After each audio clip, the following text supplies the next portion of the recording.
Back on Morning Line. Thanks for joining us. We're going to get the phone number up there if you want to jump in. As you see, we're talking about taxes, okay? Property taxes and the relief that's out there. Jessica Davey is with us along with Andrea Vaughn. Thanks for coming on, you two. Thanks for having us. Both work with Metro, but what they're talking to is the same type of thing that's available in whatever county you live in terms of relief. And we were saying, by the way, some people scrimp, and they make it. Even though they qualify for some of the relief, they still make it and make their payment by February 28th. But then it occurs to them, maybe a neighbor tells them, hey, you know what? You make enough to get some relief.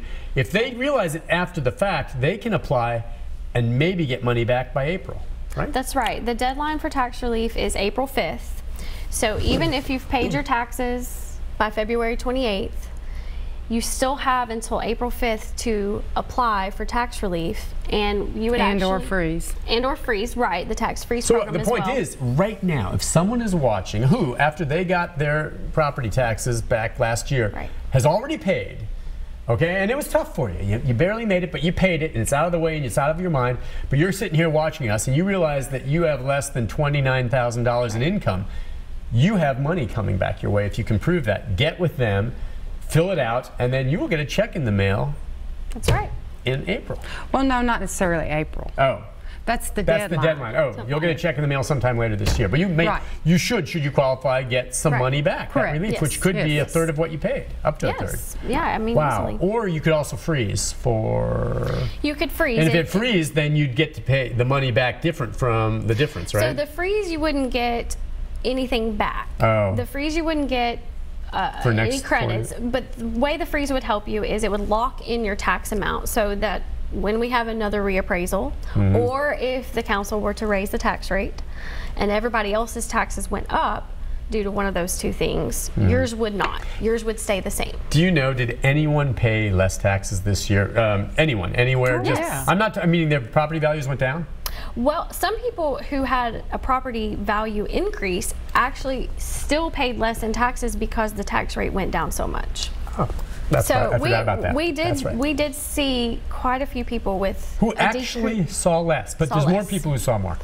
You know, I don't know the numbers on that, but really? it actually, it would probably surprise you how many people went down. That's not everybody. There are still some. You know, there's that certain area of town. It's all about location. Certain location. Gotcha. All right, let's go to Ida. Hi, Ida.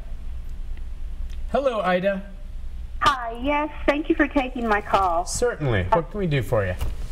I was wanting to clarify something because I had brought in my paperwork one time, and I am on disability, and I'm right at that income line. Do I qualify? Do I not qualify? And I was quite disappointed because I was hoping the adjusted gross income would be the number that they looked at, not the total income, because I spend quite a bit each year in medical expenses for lymphedema, things that Medicare does not cover, that I have to pay out of pocket in order to be mobile. And is there any chance that they would ever look at adjusted gross income instead of the actual every penny income? That is probably a question for Andrea. She's the one processing those applications. All right. So we look at their tax return and we look at their adjusted gross income plus the full amount of their Social Security minus the Medicare. So if they're taxed any on Social Security, in the column of their tax return, we subtract that out of their adjusted gross. Okay. And then we go back and use the total Social Security minus the Medicare. So we do use both figures for the program. And it sounds like maybe she has some pretty large medical expenses that she can deduct from her income. And I think that's probably where you have to go to do that. We can't deduct that from her income for tax relief purposes. She may be able to deduct that from her income for the IRS purposes, but we can't do that. It doesn't translate. Yeah, because that was going to be my question, is if, God forbid, you have such, let's say you are over the income limit, but you have so many medical bills that have come about that the money that's spent there takes you under. maybe that's an exemption somewhere on your IRS taxes, but it will not come into play for... As it stands right now, the way the program is administered by the state, they do not allow us to do a deduction for medical expenses. Okay. Not to say that that could never change. The only place that comes in is Medicare deductions from Social Security. That's correct. That was a good question, though, Ida. Yes. Good question. Let's go to Bill. Hi, Bill. Yeah. Hey, Bill. How can we help you? Yeah, I'd like to ask you a question about Greenbelt. A lot of people can get tax relief if they've got a certain amount of land and property. Somebody's told me that, and get a lot smart of it, if they sign up for Greenbelt, and they don't tell you at the tax office a lot of times when you go down there and pay your taxes that you're qualified for that. You have to do that on your own. And it can reduce your taxes regardless of your income if you've got a small amount of acres. I don't think it's a real large amount of acres, and you claim it's for growing trees. I know a fellow that grows trees on his property, and he tells me he's on Greenbelt and he pays a lot less taxes than I do, and lives in a great big house. And How about that?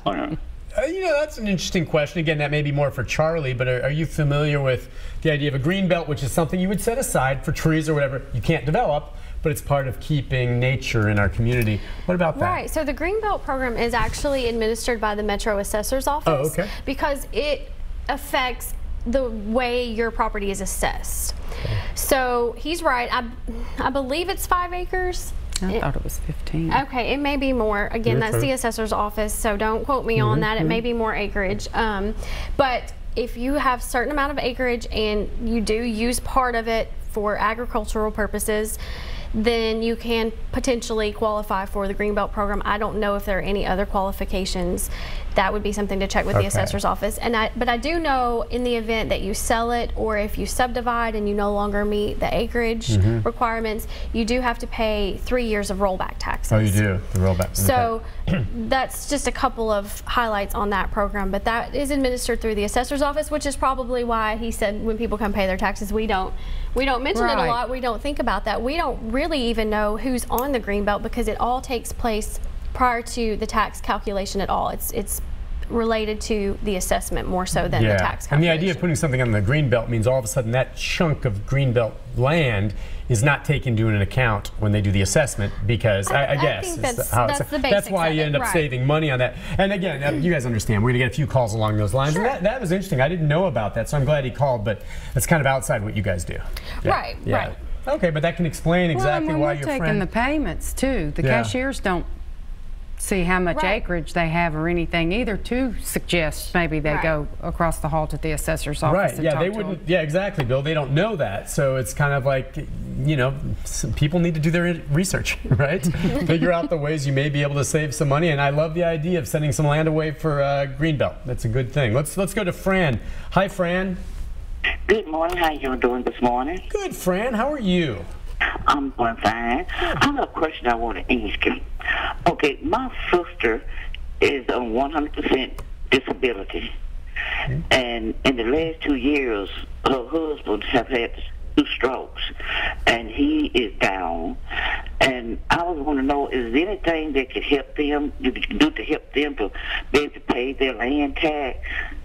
Okay, so they're both disabled, right? Or is it just... Yes, she's been disabled for the last 5 years. Okay, and they have some property that they have to pay their property tax on, right?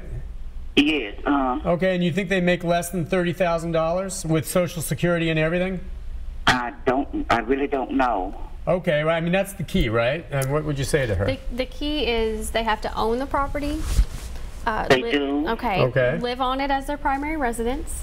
They do. And then meet the income requirement and be declared disabled by Social Security, which it sounds like maybe her sister as long as they've been declared. They're collecting SSI, you think, or Social Security disability? I think Social Security. Okay, Social Security. Well, yeah, the bottom line is, if you've been with us, the total amount is $29,180. If they make less than that, they could possibly qualify for some relief. If they make less than $41,000, then they could have their property taxes frozen. So if they're 65. Are they older than 65? Yes, she's. That too. Okay. He is 79 and she's 76. And they've never applied for property tax relief before? Yes, they went down there and I don't know what happened. They didn't help them. I mean, you know. Okay. I don't know if they've been down recently, but I mean, the bottom line is. Yes, they was down there the first of the year. Okay, and they said they didn't qualify?